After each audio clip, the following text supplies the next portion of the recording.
નમસ્કાર વિદ્યાર્થી મિત્રો, લાસ્ટ લેક્ચરમાં આપણે લીલનો અભ્યાસ પૂર્ણ કર્યો. ત્રણ પ્રકારો: ક્લોરોફાયસી, ફ્યુફાયસી અને રોડોફાયસી. આજે વિદ્યાર્થી મિત્રો આપણે દ્વિઅંગીની શરૂઆત કરીએ છીએ આજના લેક્ચરમાં. દ્વિઅંગી એટલે બ્રાયોફાઇટિસ તો બ્રાયોફાઇટા કહેવાય. તો દ્વિઅંગી શબ્દ જે છે એની રજૂઆત કરનાર વૈજ્ઞાનિક કોણ છે એની વાત કરીએ પહેલા. તો દ્વિઅંગીઓ જેને બ્રાયોફાઇટિસ કહેવાય છે ઇંગ્લિશમાં, બ્રાયોફાઇટા પણ તમે કહી શકો. તો દ્વિઅંગી શબ્દ જે રજૂઆત કરનાર છે વૈજ્ઞાનિક, જેનું નામ છે રોબર્ટ બ્રાઉન, જેમને દ્વિઅંગી શબ્દની રજૂઆત કરી હતી. ઓકે, તો આપણે ખ્યાલ હોવો જોઈએ કે દ્વિઅંગી શબ્દની રજૂઆત કરનાર વૈજ્ઞાનિક કોણ? તો રોબર્ટ બ્રાઉન. આગળ વાત કરીશું દ્વિઅંગી વનસ્પતિઓનો અભ્યાસ. દ્વિઅંગી વનસ્પતિઓનો અભ્યાસ જે છે એના વિજ્ઞાનને કહીશું બ્રાયોલોજી, નોટ અ બાયોલોજી. બાયોલોજી એટલે જીવ વિજ્ઞાન. જ્યારે દ્વિઅંગી વનસ્પતિઓના અભ્યાસના વિજ્ઞાનને શું બોલીશું આપણે? બ્રાયોલોજી. BRYOLOGY, બ્રાયોલોજી કહેવામાં આવે છે. આગળ વાત કરીએ તો એ દ્વિઅંગી વનસ્પતિનો અભ્યાસના વિજ્ઞાનને આપણે શું બોલીશું? બ્રાયોલોજી. એ બ્રાયોલોજી એનો મતલબ એના પિતા કોણ છે? તો હેડવિગ અને કેવસ નામના વૈજ્ઞાનિક છે જે બ્રાયોલોજીના પિતા કહેવામાં આવે છે. બ્રાયોલોજી એટલે કે દ્વિઅંગી વનસ્પતિનો અભ્યાસના વિજ્ઞાની કહેવાય બ્રાયોલોજી. અને એ બ્રાયોલોજીના પિતા કોણ છે? હેડવિગ અને કેવસ નામના વૈજ્ઞાનિકો જે દ્વિઅંગી એટલે મીન્સ કે બ્રાયોલોજીના પિતા તરીકે ઓળખવામાં આવે છે. આગળ વાત કરીએ છીએ ભારતીય બ્રાયોલોજીના પિતા. ફક્ત બ્રાયોલોજીના પિતા તો કોણ આવશે? હેડવિગ અને કેવસ. જ્યારે ભારતીય બ્રાયોલોજીના પિતા તો કોણ આવશે? પ્રોફેસર શિવરામ કશ્યપ, જેને કહેવાય છે ભારતીય બ્રાયોલોજીના પિતા કહેવામાં આવે છે. ઓકે, તો આપણે જોઈ લીધું કે બ્રાયોલોજીના પિતા હેડવિગ અને કેવસ, જ્યારે ભારતીય બ્રાયોલોજીના પિતા તો કોણ? પ્રોફેસર શિવરામ કશ્યપ, જે ભારતીય બ્રાયોલોજીના પિતા કહેવામાં આવે છે. ક્લિયર? આગળ વાત કરીશું આ દ્વિઅંગી જે છે બ્રાયોફાઇટા, એનું નિવાસ સ્થાન ક્યાં છે, કઈ જગ્યાએ જોવા મળે છે? તો ખાસ કરીને કે ભેજયુક્ત જગ્યા હોય, કે જ્યાં ભેજયુક્ત જગ્યા તો હોય જ પણ છાયડો હોય, એટલે છાયાપ્રિય વિસ્તારોમાં રહે. ભેજવાળી જગ્યા અને જ્યાં છાયડો હોય એટલે કે છાયાપ્રિય વિસ્તારમાં આ જોવા મળે છે. કઈ દ્વિઅંગીઓ ખાસ જોવા મળે? તો લખ્યું છે મેં, ભેજયુક્ત છાયાપ્રિય વિસ્તારમાં વધારે જોવા મળે. આ સિવાય ભેજયુક્ત ખડકો હોય ત્યાં પણ જોવા મળે, દીવાલ જે ભેજવાળી હોય ત્યાં પણ જોવા મળે, જમીન કે જે ભેજવાળી હોય ત્યાં પણ જોવા મળે, વૃક્ષોની છાલ બરોબર છે કે જે ભેજ હોય છે એમાં ત્યાં પણ જોવા મળે. તો અનેક જગ્યાએ નિવાસ સ્થાન છે, પણ મેઇન નિવાસ સ્થાન ક્યાં? કે જ્યાં ભેજ હોય અને છાયડો હોય. છાયાપ્રિય એટલે શું? છાયડો હોય. એવી જગ્યાએ આ દ્વિઅંગી કે બ્રાયોફાઇટાનું નિવાસ સ્થાન છે, એ ત્યાં રહે છે. ક્લિયર? આગળ વાત કરીએ, તેમને વનસ્પતિ સૃષ્ટિના ઉભયજીવી કહે છે. ઉભયજીવીનો મતલબ એવો થાય બેટા કે બે જગ્યાએ રહે. જેમ પ્રાણીઓની વાત કરીએ આપણે તો આપણે આગળ ચોથા ચેપ્ટરમાં તમે ભણશો, બરોબર છે, નુપુરક, બરોબર, સોરી ઉભયજીવી ભણશો. તો ઉભયજીવીની અંદર તમે એવું ભણશો દેડકો. તો દેડકો એ ઉભયજીવી છે કારણ કે એ જમીન પર પણ રહે છે અને પ્રજનન માટે, સંવહન માટે એ પાણીમાં જાય છે, એટલા માટે એને ઉભયજીવી કહેવાય. પ્રાણીઓમાં ઉભયજીવી દેડકો છે કે એ જમીન પર પણ રહે અને પછી પાણીમાં જાય પ્રજનન માટે. એવી જ રીતે વનસ્પતિ સૃષ્ટિના ઉભયજીવી તો દ્વિઅંગીઓ આવે. કેમ? કારણ કે એ જમીન પર વસે છે પરંતુ પ્રજનન હેતુ માટે એ પાણીનો ઉપયોગ કરે છે અથવા પાણી પર આધાર રાખે છે. લિંગી પ્રજનન માટે પાણી પર આધાર રાખે છે એના જન્યુઓ, બરોબર છે. નરજન્યુ અને માદાજન્યુ જે ઉત્પન્ન થાય છે એ પ્રજનન માટે શેના ઉપર આધાર રાખે છે? પાણી પર. જ્યારે વસે છે કે આ વનસ્પતિ ભેજયુક્ત છાયાપ્રિય જગ્યાએ, બરોબર છે. તો બે જગ્યાએ છે, એક જમીન પર પણ રહે છે અને લિંગી પ્રજનન માટે પાણીનો આધાર રાખે છે. એટલા માટે એને શું બોલાય છે? ઉભયજીવી. બે જગ્યાએ જીવે છે, બરોબર. ઉભયજીવી એટલે બે જગ્યાએ જીવે છે. એટલે વનસ્પતિ સૃષ્ટિના ઉભયજીવીઓ પૂછાય તો કોણ આવશે? દ્વિઅંગી. ઓકે. અને પ્રાણીઓમાં ઉભયજીવી તો કોણ? દેડકો, જે આપણે આગળ અભ્યાસ કરીશું. ઓકે. ચલો આગળ વાત કરીએ. દેહ રચના કેવી છે દ્વિઅંગી વનસ્પતિઓની? તો વનસ્પતિ દેહ લીલના વાનસ્પતિક દેહ કરતા ખૂબ જ વિભેદિત છે. વિભેદિત એટલે જુદો છે. એનો મતલબ કે લીલ આગળ ભણ્યા એના કરતા આનો દેહ વિભેદિત છે એટલે જુદો છે. બરોબર છે? કારણ કે લીલ પછી જ દ્વિઅંગી આવે. બરોબર છે? એટલે આનો દેહ કેવો છે? વિભેદિત એટલે જુદો છે. ઓકે. તેનો દેહ સુકાય, પથરાયેલ કે ટટ્ટાર હોય છે. સુકાય એટલે આપણે જાણીએ છીએ વિદ્યાર્થી મિત્રો, આગળ લેક્ચરમાં મેં જણાવ્યું છે તમને કે મૂળ પ્રકાંડ પણ જેવી રચના ન ધરાવતા હોય તેને શું કહે? સુકાયક દેહ કહેવામાં આવશે. એનો મતલબ કે દ્વિઅંગીઓનો દેહ પણ કેવો છે? મૂળ પ્રકાંડ પણ જેવી રચના ધરાવે છે પણ મૂળ પ્રકાંડ પણ સાચા નથી, એટલા માટે એને દેહ કેવો કહેવાય છે? સુકાય. અને પથરાયેલ કે ટટાર હોય છે. પથરાયેલ એટલે આપણે જોયું કે એક ઉદાહરણ મેં તમને દોર્યું છે કે લીવરવર્ટ્સ, આના બે ભાગો છે. દ્વિઅંગીઓના બે ભાગો, એક લીવરવર્ટ્સ અને એક મોસ, જે આપણે ડિટેલમાં ભણવાના છે. એમાં લીવરવર્ટ્સમાં સમજ માટે મેં આકૃતિ દોરી છે માર્કેન્સિયાની, કે એનો દેહ છે તમે આકૃતિ જોશો તો એ માદા સુકાયક બતાવ્યું છે મેં, નર સુકાયક આપણી ટેક્સ્ટ બુકમાં છે. બરોબર છે? આ સમજ માટે દોર્યું છે. તો તમે જોશો તો આનો દેહ પથરાયેલું લાગશે તમને આકૃતિ ટેક્સ્ટ બુકમાં જોશો તો. બરોબર? જ્યારે મોસની અંદર બીજા બે ઉદાહરણ નીચે આપ્યા છે, ફ્યુનારિયા અને સ્ટ્રેગ્નમ, કે જેનો દેહ ટટ્ટાર જોવા મળશે તમને. સુકાયક તો છે જ, સાચા મૂળ પ્રકાંડ પણ ધરાવતા નથી. બરોબર? અને દેહ કેવો છે? પથરાયેલો કે ટટ્ટાર.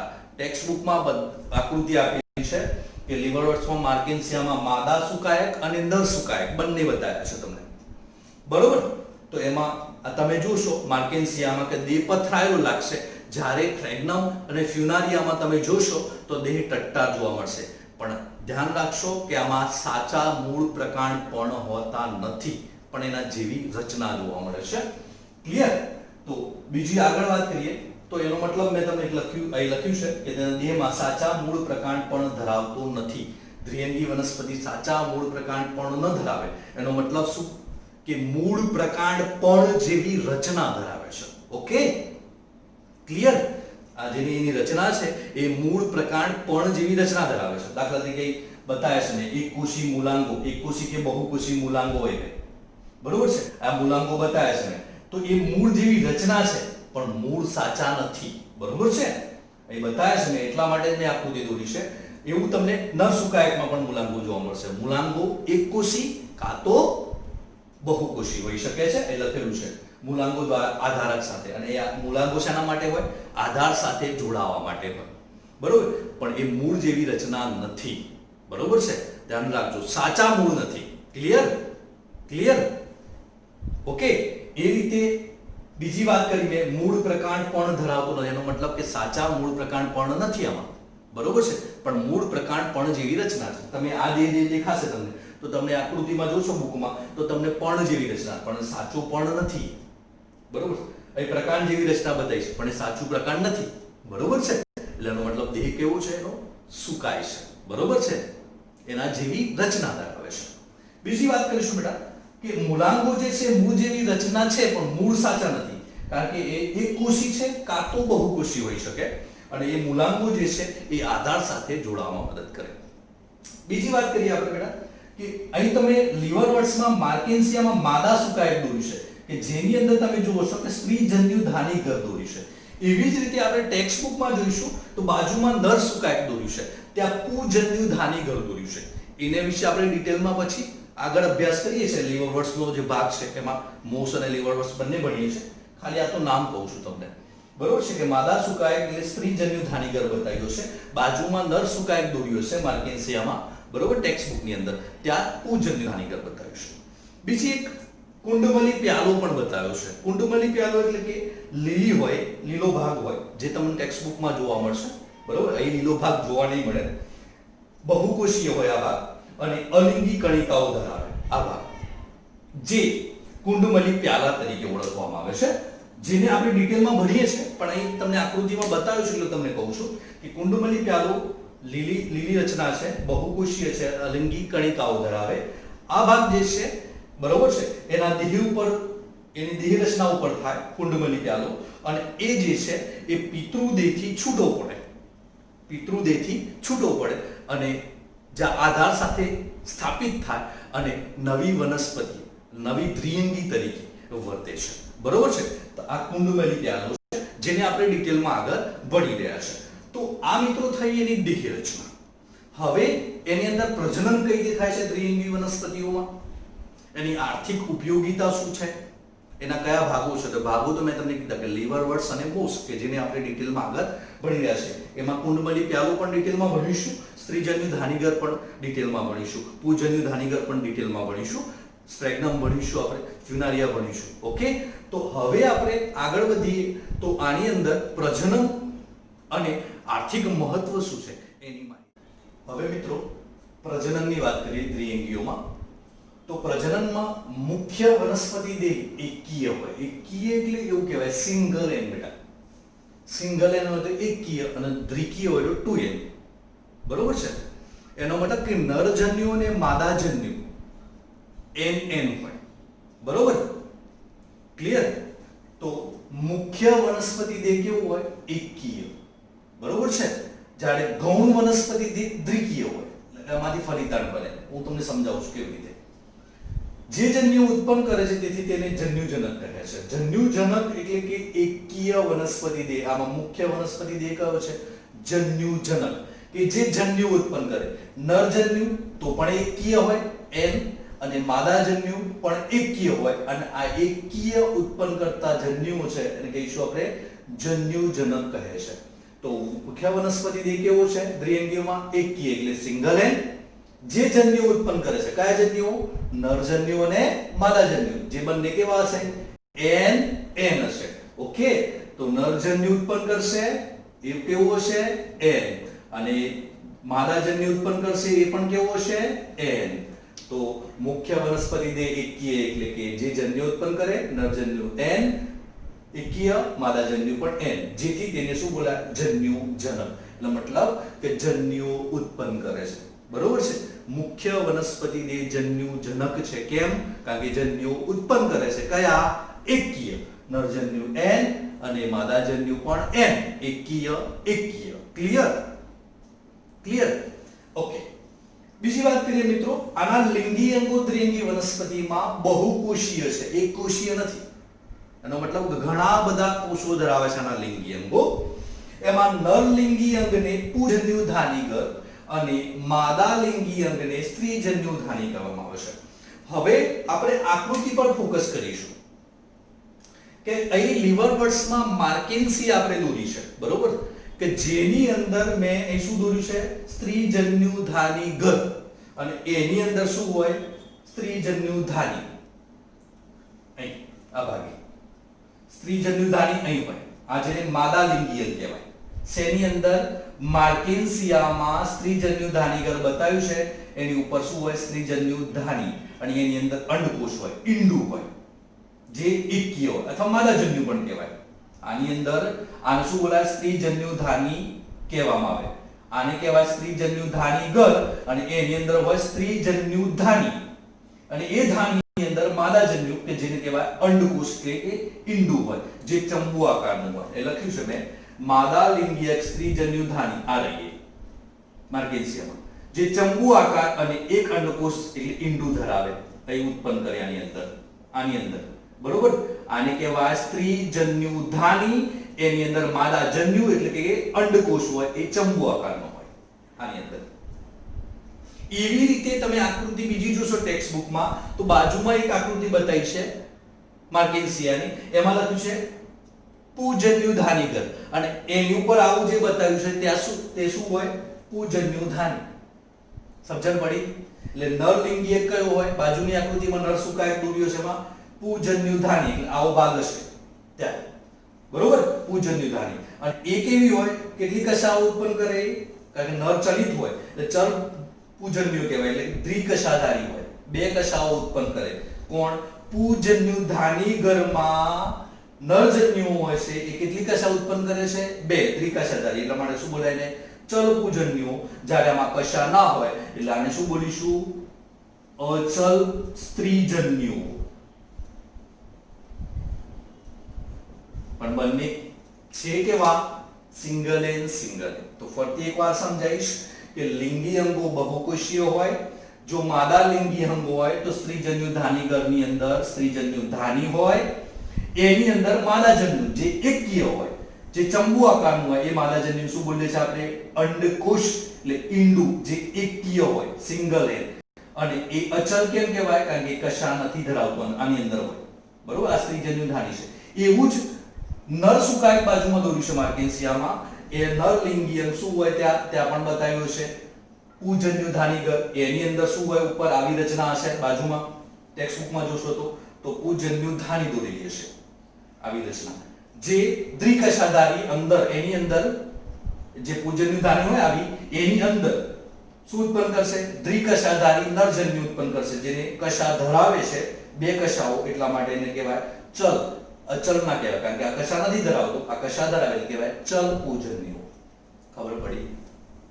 તો બંને લિંગી અંગો, નરલિંગી અંગને શું કહેવાય? પૂજન્યુ ધાનીગરની અંદર પૂજન્યુ ધાની હોય અને એની અંદર બે કશાધારી જન્યુ ઉત્પન્ન કરે, પણ એકકીય હોય એટલે ચલ પૂજન્યુ કહેવાય, એટલે મીન્સ કે નરજન્યુ. જ્યારે માદા લિંગી અંગ જે છે એને સ્ત્રીજન્યુ ધાનીગર, એની અંદર સ્ત્રીજન્યુ ધાની હોય, એમાં એકકીય માદાજન્યુ ઉત્પન્ન કરે, ચંબુ આકારનો એક અંડકોષ હોય, જે કશા ન ધરાવે, અંડકોષને ઈંડુ પણ કહેવાય, કશા ન ધરાવે, એકકીય જ હોય, એ શું હોય? અચલ સ્ત્રીજન્યુ. કારણ કે કશા નથી ધરાવતા, આમાં બે કશા હોય પૂજન્યુ ધાનીમાં, મીન્સ કે નરજન્યુની અંદર. ઓકે, પૂજન્યુ ધાનીમાં નરજન્યુ, કશાધારી હોય, બે કશાધારી એટલે કહેવાય ચલ પૂજન્યુ. જ્યારે સ્ત્રીજન્યુ ધાનીમાં માદાજન્યુ જે અંડકોષ હોય, કશા ન ધરાવે, એ પણ એકકીય હોય એટલે અચલ પૂજન્યુ કહેવાય. ક્લિયર? આકૃતિ એટલા માટે મેં રાખી હતી. બાજુની આકૃતિ આપણે જોઈશું નરજન્યુ ધાની માટે. ઓકે, આગળ આમ તો આપણે દોરીશું લીવરવર્ડ્સમાં બંને આકૃતિ આગળની થિયરીમાં. આગળ વાત કરીએ હવે ચલ પૂજન્યુ એટલે શું બેટા? નરજન્યુ જે કેવા હોય? એકકીય હોય. પણ ચલ કેમ કહેવાય? કારણ કે બે કશા ધરાવે છે. તો ચલ પૂજન્યો પાણીમાં મુક્ત કરવામાં આવે છે. આપણે કીધું, આગળ પણ વાત કરી કે જે દ્વિઅંગીઓ છે એ વનસ્પતિ સૃષ્ટિના ઉભયજીવી છે, જે જમીન પર વસે છે ભેજવાળી, અને જન્યુઓ જ્યારે મુક્ત કરવાના થાય ત્યારે એ લિંગી પ્રજનન માટે ક્યાં જાય છે? પાણીમાં. તો જ્યારે નરલિંગી અંગમાંથી પૂજન્યુ ધાનીમાંથી ચલ પૂજન્યુઓ પાણીમાં મુક્ત કરવામાં આવે છે, જ્યાં તેઓ સ્ત્રીજન્યુ ધાનીના સંપર્કમાં આવે છે. બરોબર? કારણ કે મેં તમને કીધું કે લિંગી પ્રજનન માટે શેની જરૂર પડે છે? અને આધાર માટે પાણીની જરૂર પડે છે. જ્યારે ચલ પૂજન્યુઓ એકકીય હોય, એ પાણીમાં મુક્ત કરવામાં આવે, નરજન્યુ જેને કહેવાય, ચલ પૂજન્યુને નરજન્યુ કહેવાય, જે એકકીય હોય અને કેટલા કશાધારી હોય? બે કશાધારી. એટલે પાણીમાં મુક્ત કરવાનું, એટલે પાણીમાં મુક્ત થઈને ક્યાં જશે? કોની જોડે જશે? સ્ત્રીજન્યુ ધાની જોડે. અને સ્ત્રીજન્યુ ધાનીમાં શું હશે? અંડકોષ. અંડકોષ કેવો હશે? એકકીય. અને પેલો નરજન્યુ પણ કેવો હશે? ચલ પૂજન્યુ એકકીય. બંને સંપર્કમાં આવશે એકબીજાના. એટલા માટે મેં લખ્યું છે કે ચલ પૂજન્યુઓ એકકીય હોય, જે મુક્ત તરતા હોય પાણીમાં, જે કોના સાથે કોના જોડે જાય? અચલ સ્ત્રીજન્યુ એટલે જેને કહેવાય અંડકોષ કે ઈંડુ. તો ચલ પૂજન્યુઓ કશા દ્વારા કોના જોડે ગયા? અચલ સ્ત્રીજન્યુ એટલે કે અંડકોષ એટલે ઈંડા જોડે. જ્યાં એન છે, આ પણ એન છે, બંને જોડાશે, જોડાણ થશે. ફરીથી એકવાર, ચલ પૂજન્યુઓ શેમાંથી? પૂજન્યુ ધાનીમાંથી ક્યાં જશે? ક્યાં જશે? દ્વિકશાધારી છે એટલે કે કોના જોડે જશે? અંડકોષ જોડે, એટલે કે અચલ પૂજન્યુ સાથે જોડાઈ બંને એન જોડાશે એટલે ફલિતાંડ બને, જેને કહેવાય એન જોડાય એટલે શું બન્યું? ફલિતાંડ કહેવાય, જે 2n હોય. બંને એન જોડાઈ ગયા. નરજન્યુ છે માદાજન્યુ સાથે જોડાઈ ગયા એટલે કે ચલ પૂજન્યુઓ મીન્સ કે અચલ સ્ત્રીજન્યુઓ સાથે જોડાઈ ગયા. સ્ત્રીજન્યુને અંડકોષ કહેવાય, ઈંડુ કહેવાય. આમ તો નરજન્યુ માદાજન્યુ તો પણ ચાલશે. તો n બંને જોડાશે એટલે શું બનશે? ફલિતાંડ, જેને કહીશું આપણે 2n. અને એને બીજા શબ્દોમાં યુગ્મનજ પણ કહેવાય. યુગ્મનજનું નિર્માણ થાય, ફલિતાંડનું નિર્માણ થાય. કેવું હોય? 2n. તો એનો મતલબ સિંગલ એન જન્યુઓ જોડાયા પાણીમાં અને શું બન્યા? 2n ફલિતાંડ, જેને યુગ્મનજ ઇંગ્લિશમાં બોલીશું એને ઝાયગોટ. શું બોલીશું? ઝાયગોટ. ZYGOTE. ઝાયગોટ પણ કહીશું ઇંગ્લિશમાં. ઓકે, હવે જોડાઈ ગયા તો ફલિતાંડ બન્યું બેટા. ઓકે, હવે એ ફલિતાન ત્વરિત અર્ધીકરણ દાખવતું નથી, એટલે ફલિતાનનું અર્ધીકરણ ના થાય. અર્ધીકરણ થાય તો શું થાય બેટા? તમને ખબર છે 2n માંથી n બને અને ફરીથી અર્ધીકરણ થાય એટલે n બને. બરોબર? એવું તમે સમજાવું છું. પણ ફલિતાન અર્ધીકરણ દાખવતું નથી. આમ ખરેખર અર્ધીકરણ થાય તો શું થાય ખબર છે? ફલિતાન કેવું હતું બેટા? 2n હતું, એનું અર્ધીકરણ થાય એટલે અર્ધીકરણ બે પ્રકારના હોય. અર્ધીકરણ 1 જેમાં શું થાય? અડધું થાય એટલે n થઈ જાય જન્યુઓ. ફરતી પાછું અર્ધીકરણ 2 થાય જે એક પ્રકારનું સમવિભાજન છે, એટલે 1/2n ના થાય. બરોબર? 2n માંથી n બને, અર્ધીકરણ 1 થયું. પછી ફરતી અર્ધીકરણ 2 થાય એટલે 1/2n ન બને, n જ બને. કારણ કે અર્ધીકરણ 2 એ શું છે? સમવિભાજન. સમવિભાજનમાં શું બને? એકમાંથી n હોય તો n જ બને. એટલે અર્ધીકરણ 2 એક પ્રકારનું સમવિભાજન છે. એટલે કે 2n જે ફલિતાણ બન્યું હતું એનું અર્ધીકરણ 1 થાય એટલે શું બને? n ફરતી અર્ધીકરણ 2 થાય. અર્ધીકરણ 2 એ સમવિભાજન છે. જો સમવિભાજન ન હોય તો એ 1/2n બનતા. બરોબર? પણ અર્ધીકરણ 2 એ સમવિભાજન છે એટલે n બનશે. પણ આવું અર્ધીકરણમાં થાય, તમને કહું છું. પણ આવું અર્ધીકરણ અહીં થતું નથી. કોનું?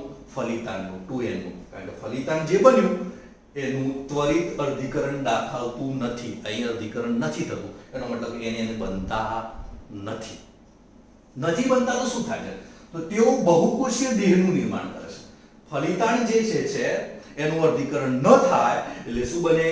બહુકોષીય દેહનું નિર્માણ કરે છે અને એ દેહને આપણે શું બોલીએ છીએ? બીજાણુજનક, જેને કહેવાય ગૌણ દેહ. મુખ્ય દેહ કયો હતો બેટા? મુખ્ય વનસ્પતિ દેહ કયો હતો? જન્યુજનક, જે NN હતું.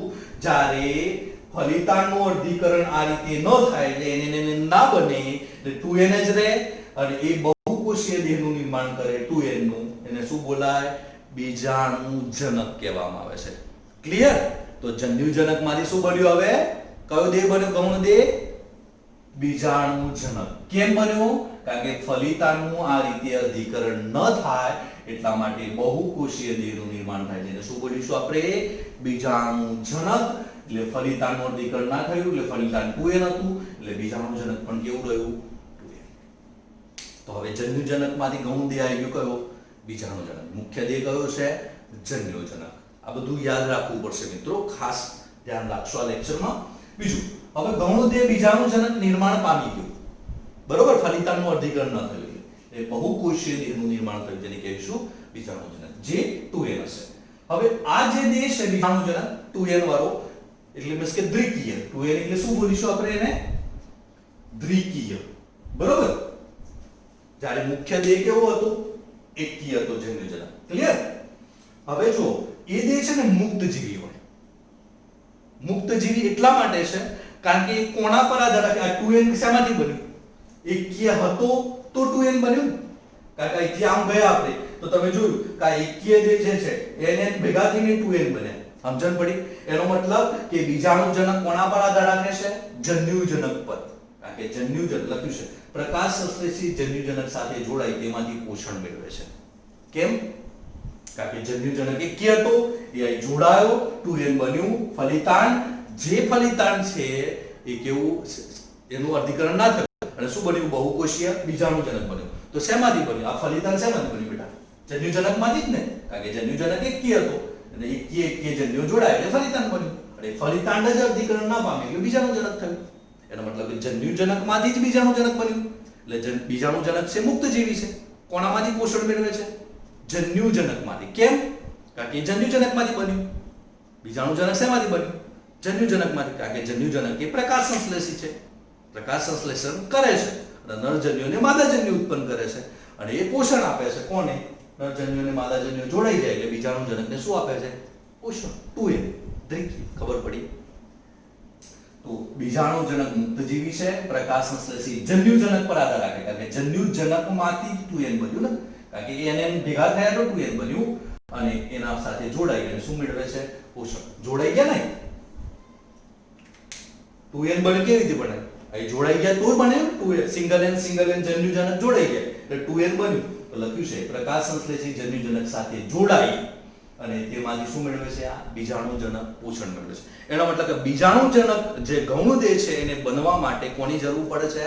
કોના પર આધાર રાખે છે? જન્યુજનક પર. જો સિંગલ એન ના હોય તો 2n બનતું બેટા? ફલિતાન ન બને. ફલિતાન ન બને તો અર્ધીકરણ તો દાખવતું જ નથી. હવે ફલિતાન ન બને તો પછી આગળ બહુકોષીય દેહ પણ નિર્માણ નહીં થાય. સમજણ પડે? એટલે જન્યુજનક પર આધાર રાખે છે કોણ? બીજાણુજનક પોષણ માટે. Okay, clear? હવે જે બીજાણુજનક બન્યું છે 2n, બરોબર છે, હવે કોના પર આધાર રાખે છે? જન્યુજનક પર. કારણ કે જન્યુજનક એ પ્રકાશ શસ્ત્ર છે, પોતાની જાતે ખોરાક બનાવે છે અને એ પોષણ કોને આપે છે? આ બીજાણુજનકને. ત્યારબાદ બીજાણુજનક પોષણ મેળવી જે 2n હતું, ફલિતાણનું અર્ધીકરણ ના થાય, બીજાણુજનક જે 2n બની બહુકોષીય. બીજાણુજનક કેવું હોય? બહુકોષીય હોય, બરોબર? એ બીજાણુજનક ત્યારબાદ અર્ધીકરણ પામશે. અર્ધીકરણ પામે તો બીજાણુજનક 2n હોય તો અર્ધીકરણ 1 થાય એટલે શું બને બેટા? nn બને. એકકીય. દ્વિકીયમાંથી nn બને. અહીં લખ્યું છે બીજાણુજનકનું અર્ધીકરણ થાય તો અર્ધીકરણ થયું તો બીજાણુજનક કેવા હતા? 2n દ્વિકીય, એમાંથી nn બને અર્ધીકરણ 1 માં. ત્યારબાદ અર્ધીકરણ 2 થાય. એક પ્રકારનું શું છે બેટા? સમવિભાજન જ છે. જો સમવિભાજન ના હોય તો અહીં શું બનતું? n માંથી 1/2n 1/2n 1/2n 1/2n બનતા. પણ એવું નથી થતું કારણ કે અર્ધીકરણ 2 એ શું છે? સમવિભાજન છે. આ ખાસ યાદ રાખજો. એટલે n માંથી n બનશે, n બનશે, n એટલે 4 એકકીય શું ઉત્પન્ન થયા? 4 એકકીય બીજાણુઓ નિર્માણ કરશે. બીજાણુજનક આ રહ્યું, એનું અર્ધીકરણ થાય એટલે 4 એકકીય અર્ધીકરણ થયું એટલે 4 શું બન્યા? એકકીય બીજાણુઓ નિર્માણ કરે છે. આવી ગયું? એકકીય બીજાણુ આવી ગયા બધા. અને એ બીજાણુઓ અંકુરિત થઈ જન્યુજનક ઉત્પન્ન કરે છે.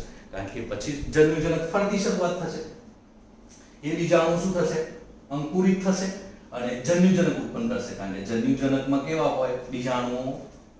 જન્યુજનકમાં બીજાણુ કેવા હોય? એકકીય. એટલે ફરતી પાછું બીજાણુઓ જે એકકીય બીજાણુ ઉત્પન્ન થયા કોના દ્વારા?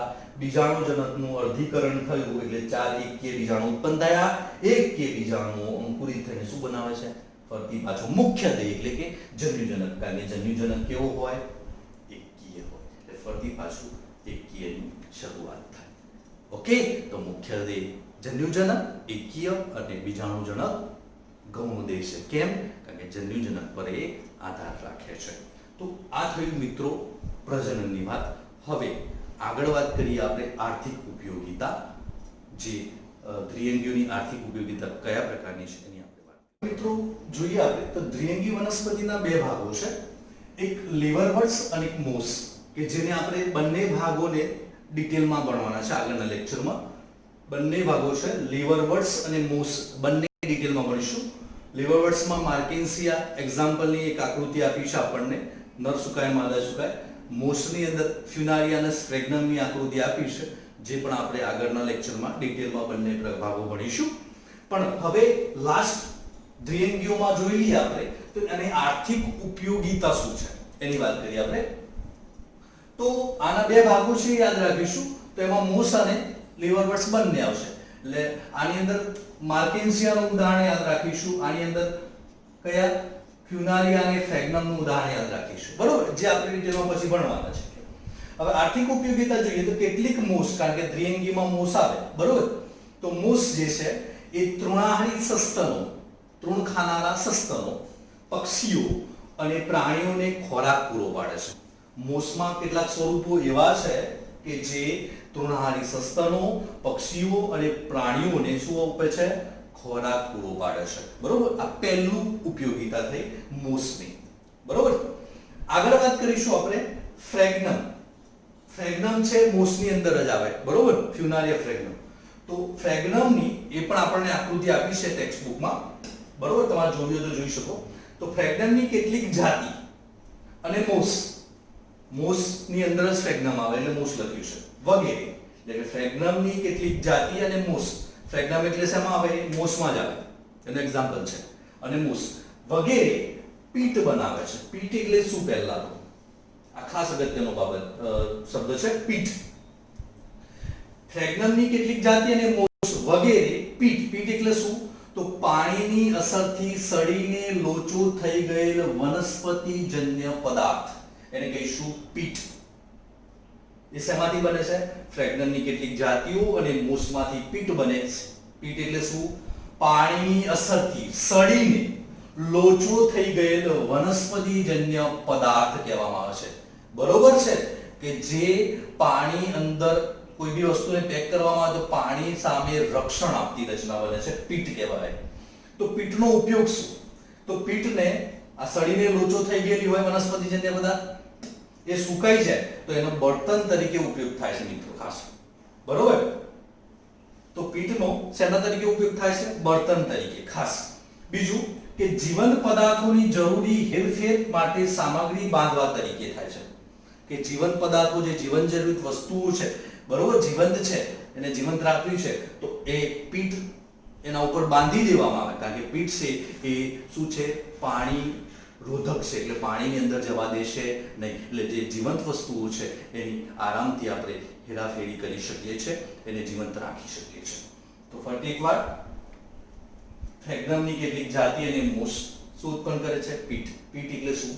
પાણીની અસરથી સડીને લોચો થઈ ગયેલ વનસ્પતિજન્ય પદાર્થ એ સુકાઈ જાય એટલે એનો બળતણ તરીકે ઉપયોગ થાય પીટનો. અને જો જીવન જરૂરિયાત જે વસ્તુઓ છે, જીવંત વસ્તુઓ, એની હેરફેર કરવા માટે પણ પીટનો ઉપયોગ થાય, કારણ કે પીટ એ અંદર પાણીને જવા દેતું નથી, કે જેના કારણે જીવંત પદાર્થો હેરફેર કરી શકાય છે. આ બીજી આર્થિક ઉપયોગિતા. ત્રીજી, મોસ અને લાઇકેન્સ એ વસાહતી ખડકો માટેના પ્રથમ સજીવો છે. આ ધ્યાન રાખજો, પ્રથમ સજીવો. એનો મતલબ કે ખડકો પર જીવનારા છે. મોસ અને લાઇકેન્સ બંને જોડે, બરોબર, એ ખડકો પર જીવે છે.